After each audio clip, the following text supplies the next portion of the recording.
Hello పిల్లలు! నేను మీ ముందుకి ఒక మంచి నీతి కథతో వచ్చాను. మరి ఆ కథేంటో మొదలు పెడదామా? అదేంటంటే, ఒకప్పుడు చంద్రకాంతి మైదానంలో లీల అనే చిన్న జ్యోతి పురుగు ఉండేది. ప్రతి రాత్రి జ్యోతి పురుగులు అందంగా ఎగురుతూ వెలిగేవి. అందరిలో లీల మాత్రం చాలా ప్రత్యేకం. ఆమె నవ్వితే ఆమె వెలుగులు రంగులు మార్చేది. అందరూ ఆమెను చూసి, "లీలా, నువ్వు చాలా అందంగా ఉన్నావు. నువ్వు చాలా అందంగా వెలుగుతున్నావు" అని చెప్పేవారు. కానీ లీలకు ఒక చిన్న భయం. ఎప్పుడైనా నా వెలుగు తగ్గిపోతే నేనేం చేస్తాను అని అనుకుంది. అందుకే తన వెలుగులు తగ్గకుండా ఉండాలంటే మరిన్ని మెరుస్తున్న వస్తువులు ఉండాలని ఆమె భావించింది. ఒక చిన్న నీటి బొట్టు, ఒక మెరుస్తున్న రాయి, ఒక పువ్వు రేఖ ఇలా కనిపించని దీప్తిమంతమైన వస్తువులను ఆమె తన సంచిలో వేసుకుంది. సంచి కొద్ది కొద్దిగా బరువైంది. ఇలా నిదానంగా ఎగరడం మొదలుపెట్టింది. ఇతర జ్యోతి పురుగులతో కలిసి నాట్యం చేయలేకపోయింది. అలా ఆలోచించుకుంటూ, ఆలోచించుకుంటూ ఒక రాత్రి అలా ఎగురుతూ, ఎగురుతూ చెరువు మీద నుంచి ఎగురుతుంది.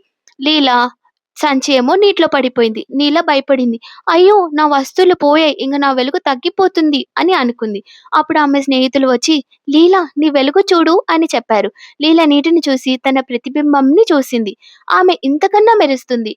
ఇంకా చాలా బావుంది. ఆమె ఆశ్చర్యపోయి, "నా వస్తువులు లేవు. అయినా నేనిలా ఎలా వెలుగుతున్నాను" అని అనుకుంది.